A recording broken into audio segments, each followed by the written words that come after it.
Thank you So, very much. Sapna, let me give you the formal introduction. You are an award-winning brand consultant, designer, author, and speaker, and also a mum of 2 boys and a fantastic wife, so Andy tells me.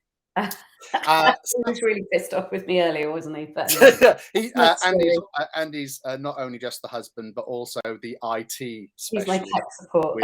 Because you wouldn't know, everything goes so smoothly. You wouldn't know that we had some minor technical audio feedback issues just before we went live. But anyway, let me get back to it. So Sapna Pieroux, she's the founder of Inner Visions ID. They work with ambitious thought leaders and game changers, building brands which truly connect to their audience so that they can make a bigger impact. Sapna's #1 best-selling book, Let's Get Visible. That is an absolutely outrageous plug for your book. It came out in 2020 and it won the Business Book Award. So if you available, I'm guessing Amazon, all good bookshops, yeah, Amazon and Waterston stock it as well, but Amazon's where the reviews are. So there we are. It's on Audible. It's on Audible. Pop down to your local Waterstones and ask for it today. So Sapna's vision process, as trademarked, promises to give you brand clarity and stand out to help you scale faster. And it's so powerful that she can even do rebranding in just 1 day, right? So there's a challenge if you need that's my superpower. Yeah. So the bio list is actually quite long. I'm going to say if you want to find out more about Sapna, get involved. But look her up on the internet. Her details are on the screen. Please drop her a line. And if you're not connected on LinkedIn, then I say why? Get connected. Yeah. And hi, Mark, and hi, Alan, who've dropped in and said hi as well, by the way. Right. Okay. Yes. Here we go. Mark and Alan are saying yes, they are watching. So fantastic. I can see there's a lot more of you watching. So there's a couple of lurkers, Sapna. Don't be shy. Okay. We love a lurker. Right. We're going to crack right on. Like we say, Sapna, she is a brand specialist, and we love to have people that specialize on our show.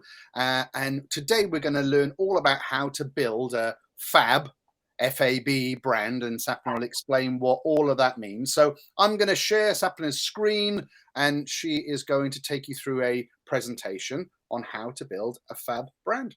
Sapna, I'll keep an eye on the chat. If you've got any questions, please just pop them in there, and at the relevant sector, I will read them out. Over to you. Thank you. Thanks, guys, for joining us. As Miles said, this is what I'm presenting on, so I'm not going to read that out. And he's also given me a fabulous introduction, so I'm not going to tell you too much about me either. That is just another shameless plug for the book, though. Just tell you I've got a book out. So this is what we're going to be covering today. We're going to be talking about why brand matters, then a little bit about my do say see model, which is the #1 mistake that most entrepreneurs make with their brand. Then I'll be taking you through my vision process and showing you really, because it's all very visual. There'll be some case studies in there as well. Ask your questions as you go. I've put it there at the end, but honestly, I don't mind you interrupting. So first things first, a picture of Big Ben. Does anyone know the relevance of Big Ben and social media? Nobody ever gets this, but do you know? Sorry, did somebody say something there? That was the point where you wanted me to interject, I suppose.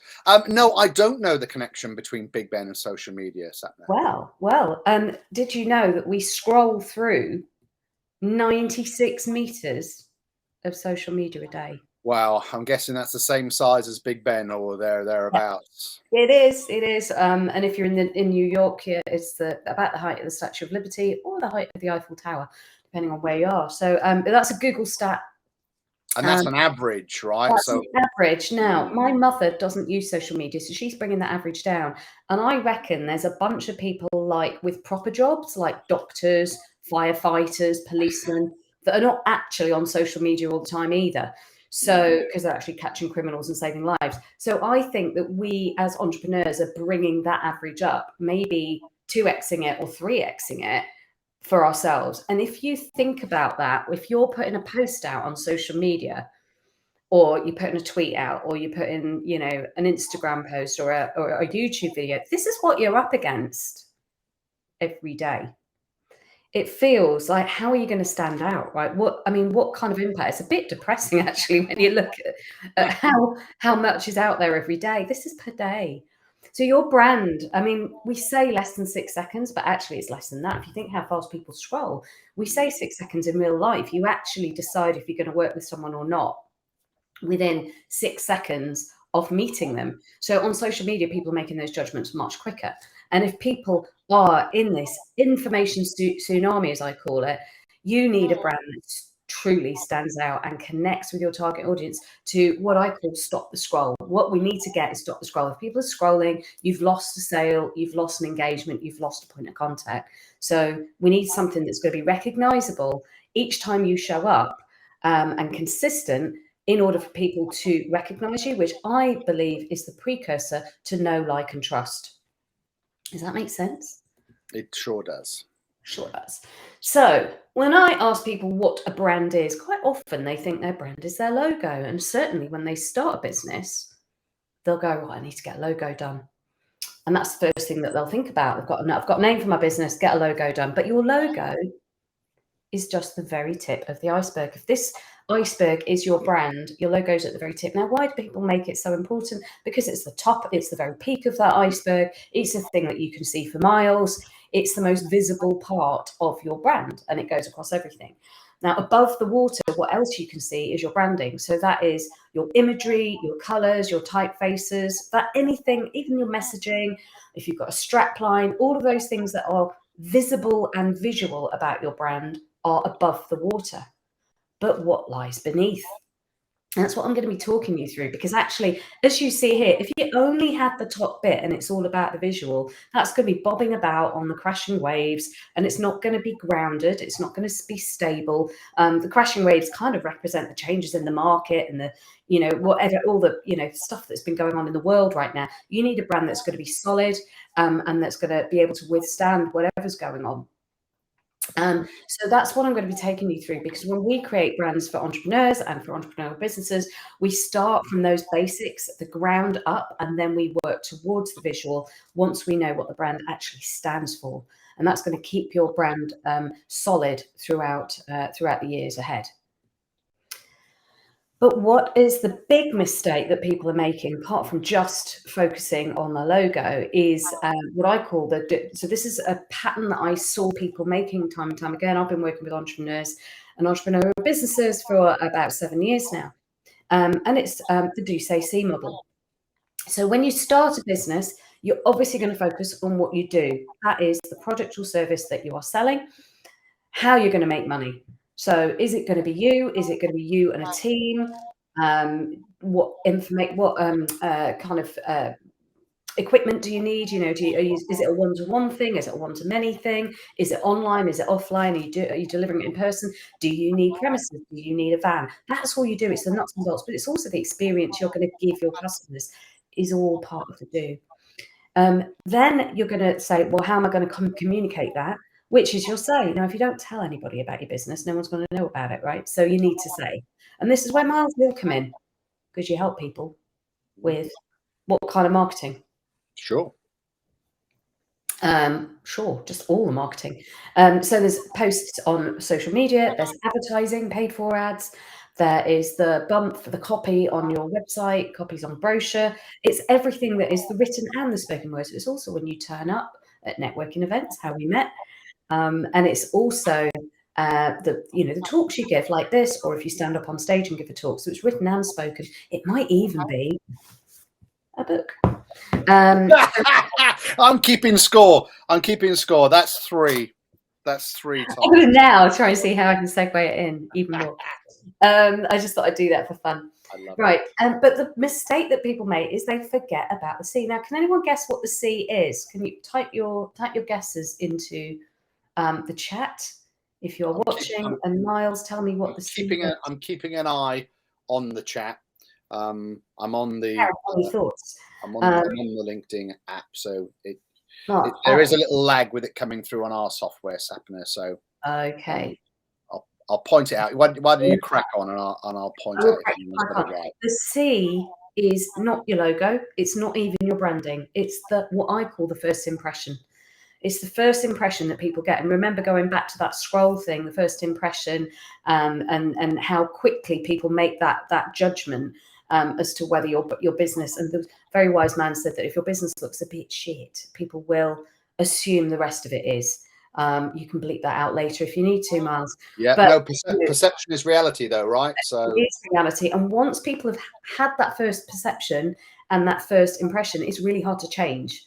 So whilst business owners will focus on the do and then the say, and then they kind of go, oh, we'll just get a logo done on Fiverr, and it's almost the last thing. It's the last consideration. Try and do it on the cheap. Try and get your mate with a Mac to do it. I had one client who had their mum do her logo. That didn't work out well. She came to me. That's giving people the wrong impression. And actually your customers are coming at it from see, say, do. They come at it the other way. Only if they like what they see will they bother to find out what you've got to say, and then they have a chance of finding out what you do. So the first impression shouldn't be the last consideration. There are 3 danger points. When these 3 things, by the way, combine and align with each other, that's when you build your strong brand in the middle. But there are 3 danger points. If people are scrolling past, you've got a great product or service and a great pitch, but you don't look the part, people are going to scroll past. You're an invisible brand. If you have a great product or service and you have a great image, but your copy is confusing. You go on websites, you can't tell what they're selling, you can't find the information you're looking for. What are you going to do? You click away. So that's what I call an incoherent brand, and that's why messaging is really, really important. And then the worst kind of brand, in my opinion, is what I call the insincere brand, where you've got a fantastic looking website and brilliant copy that Miles might have even helped you write, but then you fail to deliver. And failing to deliver is when you have the insincere brand. That's when you get people who feel they've been ripped off, dissatisfied customers, bad customer experience, and obviously negative reviews, which is going to destroy your reputation faster than you took to build it. So all those 3 are danger areas. But when you have your do, your say, and your see perfectly aligned, that's when you build the brand that people can trust, and they will go back to you time and time again. That's do, say, see for you. So how do you do that? I've got another model. It's the vision model. And this is my 6-part process outlined in the book. Which is outlined in the book. But I am going to go whistle stop through this today because there's an awful lot to get through. So we're going to start with visualize. So it's VISION. The first 3 parts are brand strategy, and the second half is about design and actual visual side. So the first 3 parts are more about strategy, and we break this down into basically it's kind of like your business strategy, your marketing strategy, and your visual strategy, design strategy. So the first part is stuff that you'll have done if you're marketing your business anyway. But I start with a funny little extra thing called the FAB exercise. Now, it would be great if we do get a bit of interaction on this, because I ask my clients to think of their 5 aspirational brands when we're building this brand. And we ask for it first, not actually when we get to the design stage, because I want people to think about brand in a much bigger picture way. It's not just about the logo. We're not just going, show me 5 logos you like, or show me 5 websites you like. This is about, let's think about brands that you look at and you go, well, one day I want to be thought of in that way. I want to have their reputation. I want to have their loyal fan following. I want to be thought of in that way. I want to have, I want to produce those kind of results for my clients. What are those brands that you look at and you go, wow, I want to be like them if and when I ever grow up, or if my company grows up? So it doesn't even have to be in your sector. It can be any brand at all, because actually thinking outside your sector is going to bring fresh thinking into whichever sector you're in. Miles, do you have any brands that you look at and you go, wow, I want to be like them? Yeah, I mean, one that would jump to mind would be sort of John Lewis stroke Waitrose, Love it. that for me, they do maintain that level of decorum, it's everything about their target market, if you like, that they just get right. Right. So they know their target market, they are. Well, John Lewis is actually one of my aspirational brands as well, which is why I was like, love it. Yeah, see, we're aligned. We're aligned. A lot of John Lewis is about customer service, right? You go there, you can get a washing machine somewhere cheaper if you go online or you go to, you know, AO Electricals or whatever. But we always buy our big things from John Lewis because if anything goes wrong, it's kind of no quibble. And it's so when you're thinking about your brands, think about what they mean to you. M&S, not just any old video. Okay, Karen, why is M&S an aspirational brand to you? I mean, just type your answers in there. But so I get them to think not just of one, but actually let's push this and let's go 5 brands. And I'll show you an example of how that works later. I think what Karen, because I know Karen is a video producer, you see, so I think that she's saying that she aligns with an M&S because I like it. Very good, very good. So it's just you elevate it just that little bit more. It's a little bit more special. People feel a bit more special with working with you, Karen, then, because M&S, you know, when you get your food from M&S, it feels like a treat, doesn't it? Even if it's your weekly shop. I don't do a weekly shop at M&S, but if you did, you'd feel like you were giving yourself a bit of a treat. I like that. Yeah, great. That's exactly it. But we start pushing more on each of those brands and we go, and what else, and what else, and what else? Quality, exactly, classy, all of those things. But it's also think about how it makes your target audience feel. That brand, how do they make their target audience feel? And I talk a lot about the emotion of the brand because we want to buy not just with our heads, but also with our hearts. And all this stuff below the water, if we look at our iceberg again, is all to do with actually how the brand feels, not how it looks. So we'll talk about the 5 brands. We establish what those are. We pull out the reasons why they are aspirational for your own brand. Then we look at your company vision, where we're looking at where you are now and where you want to be in the next 3 to 5 years' time. Why 3 to 5 years? Miles, you might ask me. But oh, Karen's still going. Reliability, and I also feel there's a personal connection. There's a feeling that they care about their customers. Absolutely. This is how you want to be positioned. So now it's about your vision. So from now to 3 to 5 years, because any brand that we build for you and create for you today has got to work for you over the next 3 to 5 years, at least. At least. What you don't want to be doing is in 12 to 18 months thinking, I've outgrown this brand now. It doesn't actually align or reflect where I want to be. We're building the brand for where you want to be as a business in the future, not necessarily for where you are right now. And again, it's that intent. It's that showing your intent, and it's showing the impression that you want to give to others. So we need to create that brand with longevity. Not only so, again, people get to know, like, and trust it and recognize it when it shows up, but also you get your return on investment, right? So it should be something that you're investing in. It's not something to be done on the cheap. And that's when you do have to rebrand in 12 to 18 months. And then that's when, it's kind of more, once you've got more assets, it becomes more of a hassle, more of a headache. So I'm a big believer in getting it right first time. And then we look at your customer vision, not only who they are and understanding your customer avatar, basic stuff that any marketing person will tell you, but it's who they are, what their problems are, and how their lives are going to be transformed as a result of working with you. I'm big on transformation, so that's something that we really, really focus on for the next stage. This is an example. This is an existing brand. I didn't design this brand, but I'll take you through this case study as we go through. A lovely lady called Marilyn Pinto, one of my clients in Dubai, actually. And she started the Kids Finance Initiative to help young people learn to manage money, because her big thing was like, well, if we learn to manage money from a young age, learn to save, learn to invest, how much debt could we avoid in the future?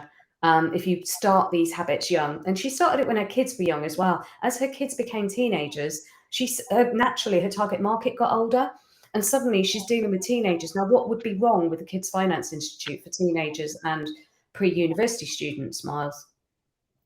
What might be wrong with it, you say? Yeah. Why did she need a rebrand then, as her target audience was getting older? Well, yeah, I would have thought that people would have thought that it was just for young kids and that it wasn't relevant to them. Exactly. Teenagers didn't want to be seen as kids. The other issue she had was that she was working with private clients to do this, and it's quite expensive to go through her course. And these were probably arguably the children that needed it. So she wanted to take this to kind of poorer families as well, get sponsorship from banks, and she felt too embarrassed to go up in front of a bank with something that looked like that. So she needed a rebrand. She came to me. So we'll just talk through Marilyn's FAB. So if you look at her aspirational brands, what do you see there?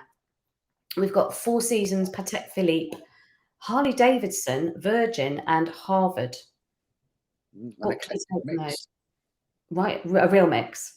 So there's this feeling of luxury and quality that comes from Patek Philippe and something to hand over to the generations. It was this idea of legacy, actually, with Patek Philippe.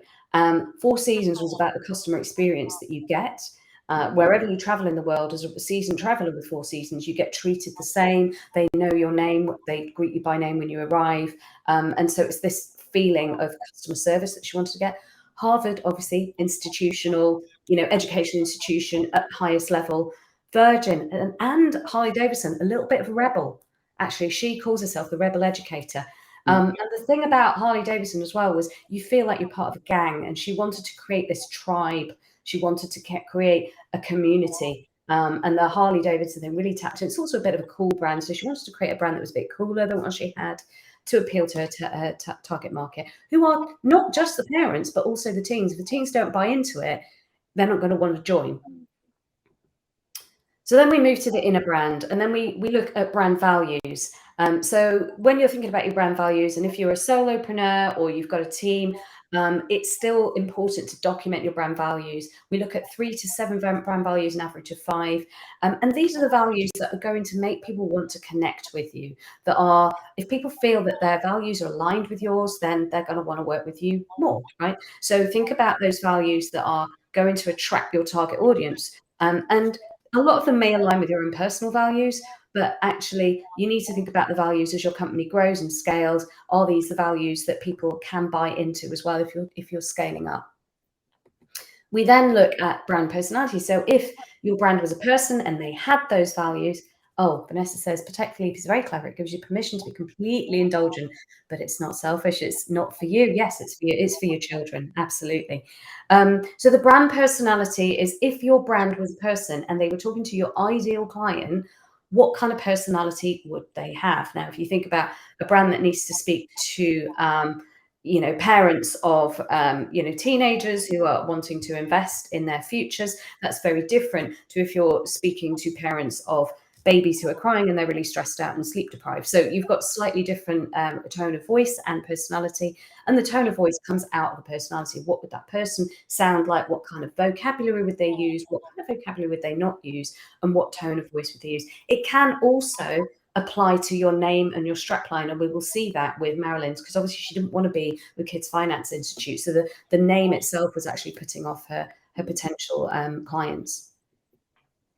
And then we move to stand out, which is where we start to get visual, but this is the design strategy. What we do is a competitor analysis. So we will look at other businesses in your sector, and I'd encourage you, if you are going through a rebrand project, to look at what everybody else is doing, and then kind of don't do that. Because my whole ethos is about getting a brand to stand out in your industry. And if you look the same as everybody else, which is another mistake that people make, is I'm starting a business. What is everybody else doing? Okay, they're a bank and they're blue. I'm going to make myself blue because that's what banks do. You're not going to fit. You're not going to stand out. So competitor analysis, we look at what's working, what's not working, the overall kind of themes, like for financial institutions, there might be a lot of blue. There might be certain types of fonts that are used in certain sectors. We just kind of look at what's going on there. And it also gives me a chance to find out what you like and what you don't like, not just what works and what doesn't work. And also then we carve a path out to make you look different enough that you stand out in your industry, but actually not so different that people don't understand that you're in that industry, if that makes sense. It's a fine line. We also look at related industries. We will look back at your FABs, even though your FABs aren't about the visual. You might get something from then you go, oh, I quite like that font, or I quite like the colours they use. But that's less important at this stage. So for Marilyn's competitor analysis, we were looking at financial services, banks and financial institutions, because she wanted to position herself and go and speak to those kind of people. So she needed to be looking credible to them. But also she needed to look credible to the teenagers and to the parents who are going to be paying for ultimately what is an educational institution as well. And in the middle is where her brand sat. We actually renamed the business, and it became KFI Global, which obviously makes it sound a lot more grown up and a lot more, kind of impressive for her to go to the banks with. So that part, generally, when I work with one-to-one, that whole stuff takes like the morning, and in the afternoon we move to design. So the design is what image where we start with, we start looking at typography, we start looking at color, and we start looking at imagery to start pulling your brand together. So of this process takes, well, I normally say you get to about an hour and a half, and you'll get to see your finished logo. Most people go, oh, how does that even happen? But we spent 4 hours on strategy, so that makes it a lot easier. This was Marilyn's original logo, as you remember. She wanted to keep the gold and black because the gold was actually, being in Dubai, that was actually quite meaningful. But she didn't, and she wanted to keep the dollar sign as well, kind of international language of money. But we'd obviously got rid of the KFI, we got rid of the childlike way. So think back to the brands that she liked, think back to Harley Davidson, think back to Harvard, think back to those institutions that she was wanting to tie herself up with. And we created a shield, which is one of those things that you have as a badge, like, you know, for quite a lot of institutional, sort of educational institutions, keeping the colours, the name now Purify Global, and we came up with a strapline for her, which was Generation Wealth, because she also talks about her clients becoming smarter, richer, and braver. And she was like, "Is generation wealth a thing?" And I went, "No, Marilyn, you're going to make it a thing." Like generation, you know, X, Y, Z, wealth. What do you think of that one then? Well, yeah, I love it. I mean, no one else can talk on this, so I guess it's going to be me. But yeah, That's I you. like it. I think that it does sort of tick the boxes that you were describing in terms of, you know, the position that she wanted to hold with her brand. I always think it's important as well, Sapna, to think about a message to underpin your logo. Mm. I was at an event a couple of weeks ago and talking to someone about, you know, brands, and he was sort of saying, oh yeah, but you know, do we actually need any wording at all? Can't we just use, like Nike do, the swoosh? And I was like, I well, see what's yeah, you happening. can, but you have to spend a disproportionate amount of money and time getting Mhm. people to recognize that logo without anything They've attached to spent it. decades and billions getting to Yeah. that level of brand awareness Absolutely. that But they this can is get away this with it. is just how sort of people's, you know, I'm going to say the Yeah, general public sort of think, oh, well, it's that easy. What I'll do is I'm not even going to put KFI Global on it. I'm just going to have this shield with this S. yeah, yeah. Well, Thank you, good luck. Francis and Good luck. Justin. Yeah, well, and also have a strapline, because in that second of scrolling, if you can give people as much information as possible and don't be try and be too obtuse and obscure, you're going to give them more reasons to want to stop, because then now even the words generation wealth would make you stop and go, "What's that? What is that? I want to know more." So it's just enough to stop the scroll again. And also, Sapna, sorry to chime in, but I Right, think time it away. gives you something to hang your hat off. So when you're talking to people about your company, you can continue to mention this. When you're doing your social posts, you can create a hashtag, so on and so forth. And it's this tribe that Marilyn wanted to Yes, build. So absolutely. who doesn't want to be part of Generation Wealth, frankly? So, you know, it's aspirational as well. There we go. So, so it's something that the parents would buy into as well. It's something for the generation. Think Protect Philippe. It's about the next generation, but it's the aspiration as well. And the shield also not just implies education, but also protection. So it's protection of your assets, Mm. protection of money, and protection of your children as they grow up. So there was a lot of symbolism in there, and we kind of hid the dollar sign a little bit more, but it's still there. But it's not. She didn't want it to be too overt and too bling, so we kind of just dropped that back a little bit. And then, so we talk about imagery as well. Oh, by the way, I was just sort of saying typefaces. So as you see there, the one on the left was a lot more kiddie, and then suddenly we've gone a lot more grown up, as Karen has said, and a lot more stable, because it's kind of blocky and just feels a lot more stable and grown up. So with the imagery, we also looked at the imagery because the last ones that she had lots of little kids on it, and you've got to show images of your target market, right? If people land on your website, they want to see them reflected back. And that's something I always say about diversity as well. It's not enough to just show, if you're in the UK, a load of white people on your website. That thankfully doesn't happen as much now. But 6 or 7 years ago, as recently as that, it really did. So we kind of picked lots of people, different diversities, you know, and ethnicities to reflect, again, a very diverse target audience. So then we move to the output. We start pulling together the brand guidelines. Now, if you've had a branding project done and you came away without brand guidelines, you haven't had a branding project done. A logo done, right? And some colours and fonts. And people go, oh, I've got a logo, some colours and fonts, but I don't really have brand guidelines. So it should be listing all this stuff that I've talked about already, and showing you how to style it. And this was the first page of Marilyn's brand guidelines. It's an essential business asset, especially if you're looking to grow your business to exit. It actually adds value to your company, brand guidelines. And again, it helps you with that consistency, which is crucial to building brand recognition.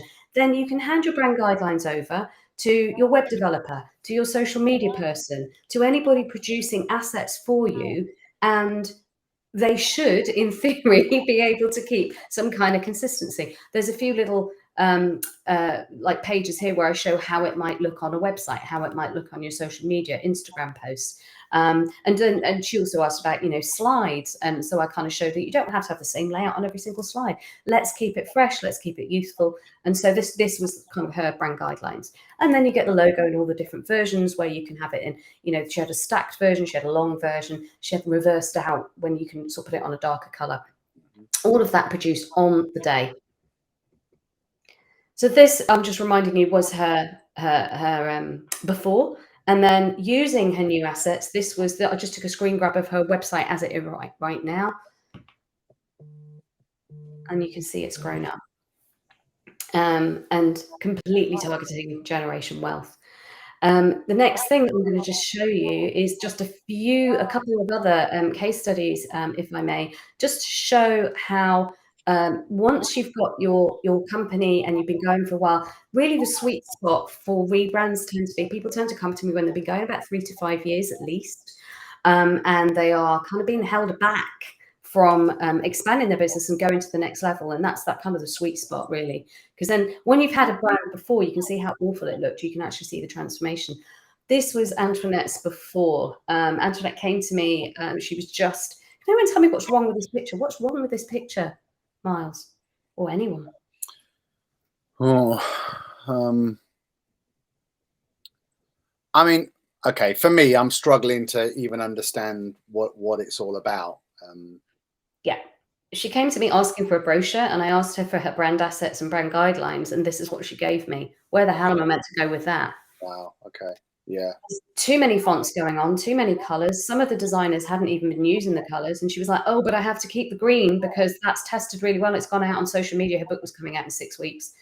And she went, "That's tested really well on social media, so I've got to keep that green." I went, "Oh, right, okay. We now need to retro engineer that green into your brand palette, but this isn't working for you." Antoinette actually targeted the IT industry. So what's wrong with her logo and the typeface she's using? Okay. Yeah. You know, it's like, it's too girly, it's too swirly. They're using pink. A lot of her clients were male. You know, it just didn't work. Anyway, cut a long story short, she worked with me. The first thing we had to do was revamp the logo, change up her brand palette, and then we worked on all the assets. This was before I'd actually created the vision process, but we did work through a similar process. I just haven't given it a sexy name. But there we go. That's the difference. What can we see now?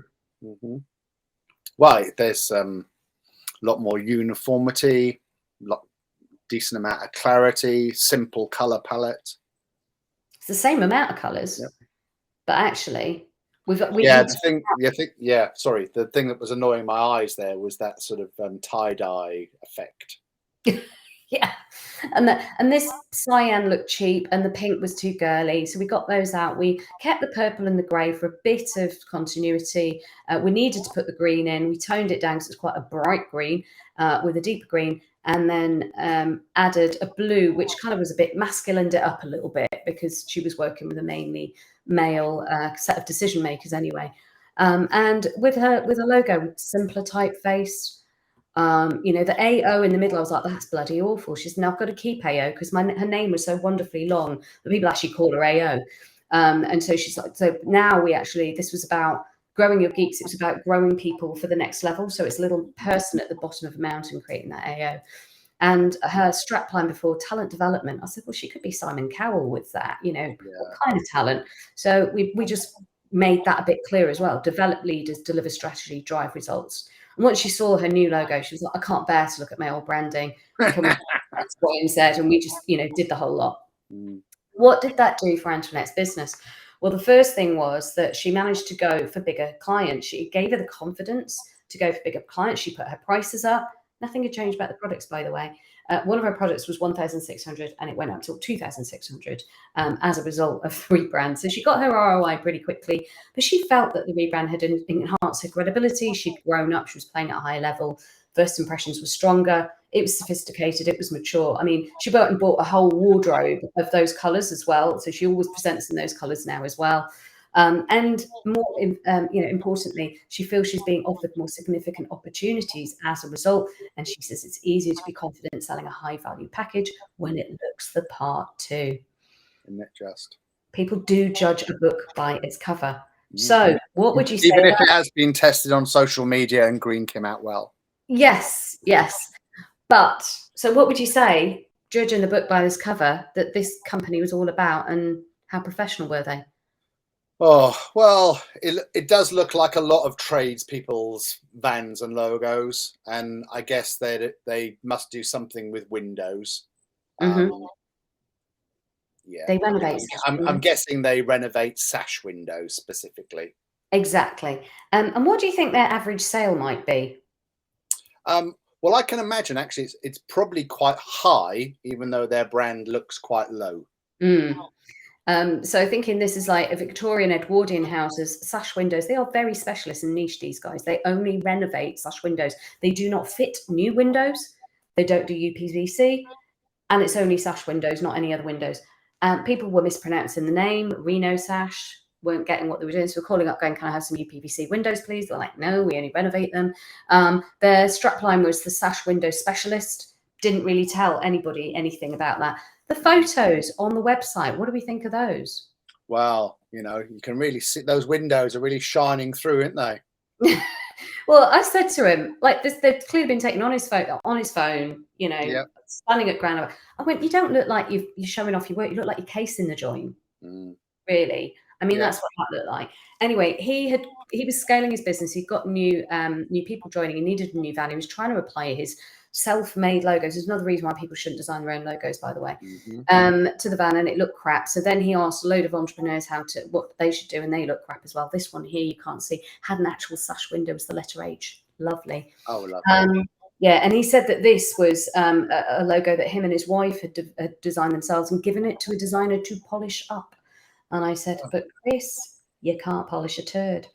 By this point, he'd already agreed to work with me. His business coach said, you've got to speak to Sapna. I also said, this grey isn't serving you because it doesn't look very modern. It doesn't look very high end. And he was losing business to his national advertiser. A national advertiser that was in his area because their website looked better. Part of his brief was, I want to look better than them. So he worked with me for a day, and this is what we did. Tell me what you see now. Well, it's a much clearer proposition, isn't it? And also the way, even though I think the name stayed the same, the way it reads is, I don't know, it's a bit more homes and gardens. That's exactly the phrase I used to him. Well done. It's like we didn't actually. We did. Of course we did. Really didn't. This image here was homes, and I said it's got to look more homes and gardens. So we talked about the client avatar. These people were generally moneyed. His average sale was 10 to 12 grand, and they're spending 12 to 12 grand on renovating their existing windows. They're not even getting new windows for that, right? They value tradition. They value the house that they live in and the elegance of those windows. So we chose an elegant font, much more elegant than this. It's still a serif font, but a serif font is, there's so much different.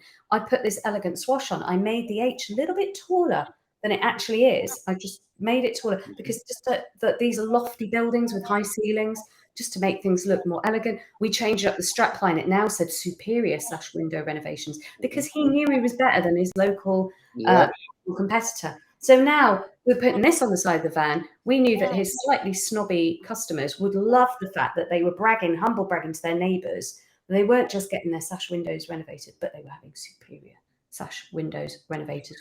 I think, Sapna, something that I come across quite regularly is this whole I can do this. I don't need to go to a specialist.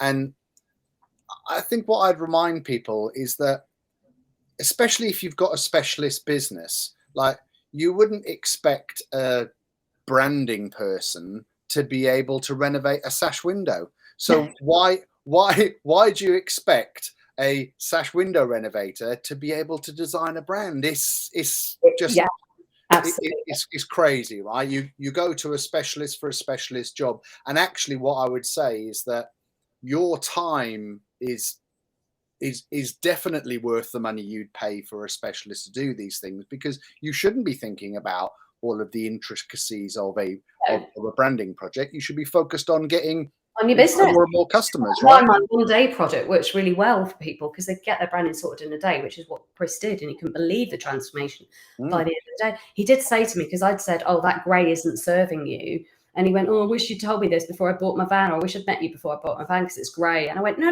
you can use grey, just not in a big block like that." So I said, use it in small amounts, and I actually took these greys from the photo of his van. So I said, "Your van's now on brand." It's a highlight, isn't it? It's a highlight. We're using white space, so white space is going to elevate your brand. Also, think about the imagery again. So rather than taking things on your phone like that, get for professional shots, and also think about your customer and see it from their point of view. Where are they going to be seeing their windows from? Sitting in their house, looking out at their newly renovated. So, which is where I brought the homes and garden feel. So I said, make it more inviting, make it more lifestyle, make it more homes and gardens. You can still show off your work at the bottom, but actually invite people in. And that was kind of the difference that it made to his brand. I have to say, Chris excitedly called me up within a year of having this rebrand. Cheltenham College had approached him to do the windows of Cheltenham College because they'd seen his van, and I think the word superior, impressed them enough to get in touch. And also a national jewellery chain. His average sale is now no longer 10 to 12 grand. And has significantly more than doubled that, actually. That is his testimonial. I'm not going to read it out. People can freeze frame on that later. But he did say, my immediate reaction on first sight of our branding was empowering. It's not only powerful for attracting our ideal customers, but it's powerful for our company culture. It sets the benchmark, showing our employees and team members the standard that needs to be achieved, which was really interesting point as well. It works. A rebrand should work for people within the company as well as outside. So that concludes my little run through of brand and the power of branding. Have you got any questions, anyone? And there's a couple of things there, little takeaways for people to have a go. If they're thinking about a rebrand, they can do the quiz. Does your brand mean business? Which will give you a score on how your brand is performing right now. And then if you want a sample of, I had to finish on that. Unbelievable. Gratuitous, but they could get a free sample of the book there and see if it's any good. I'm going to stop sharing. Well, I say you see if it's any good. We know that it is good. Wow. Thank you very much indeed. We will ask the people that are on. I can see there are quite a few actually on live, so please let us know your thoughts there and ask any questions you may have.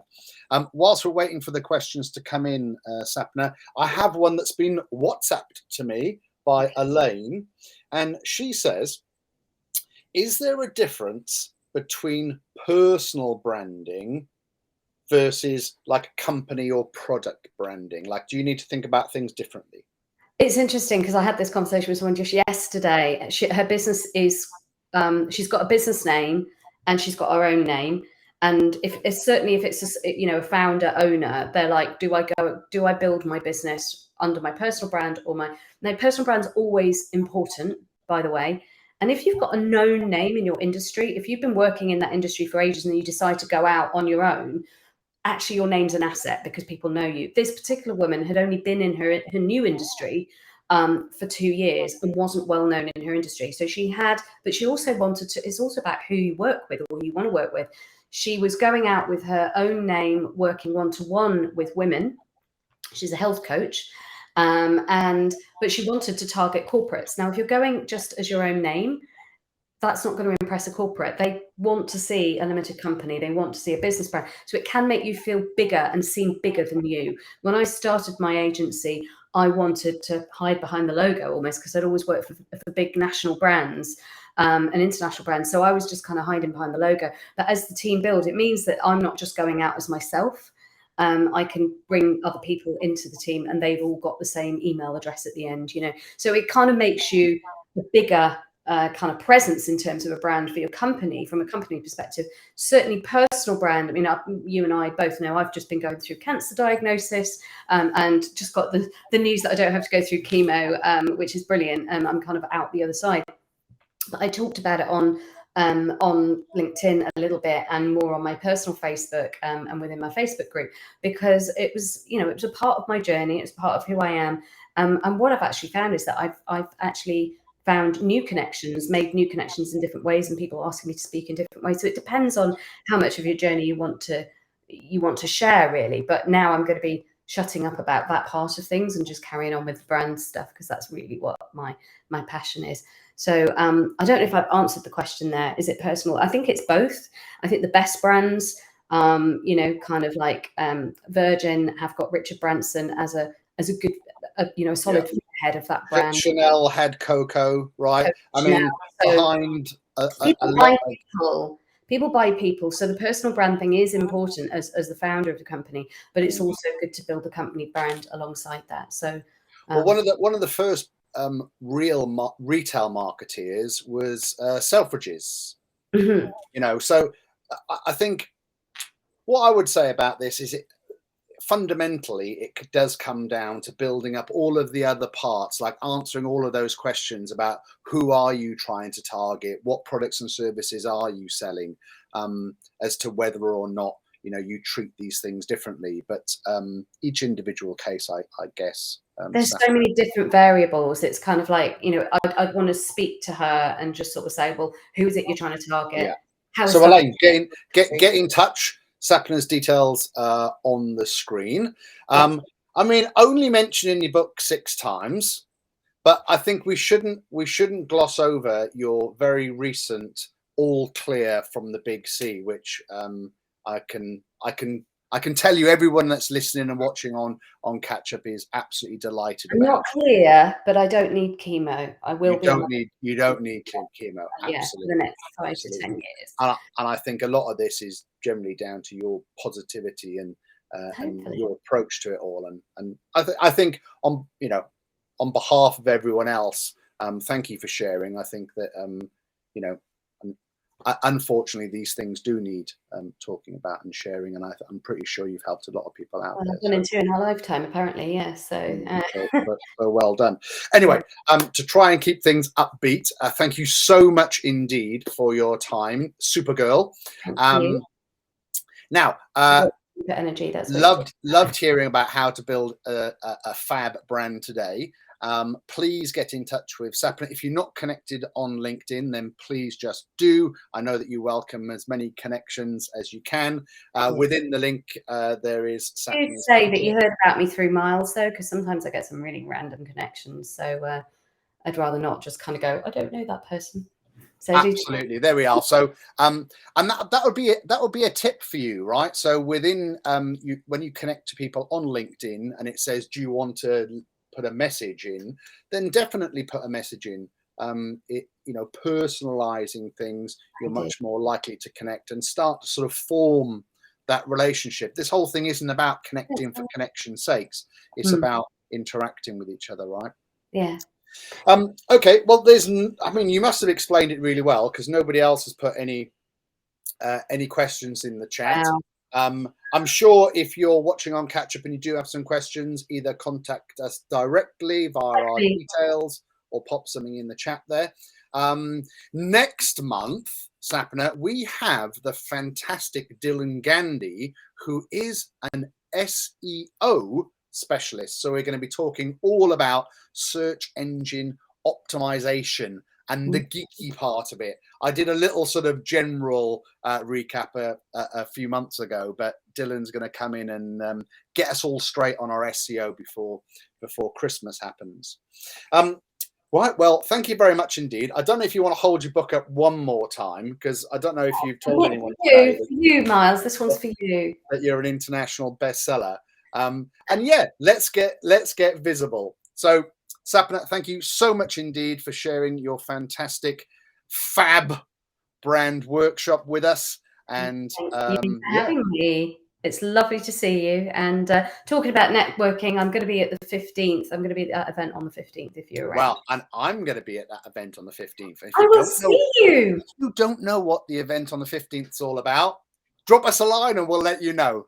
Yes, we'll be having a little drink and a little celebration. We absolutely will. Maybe we'll have a glass of fizzy stuff to cheers you.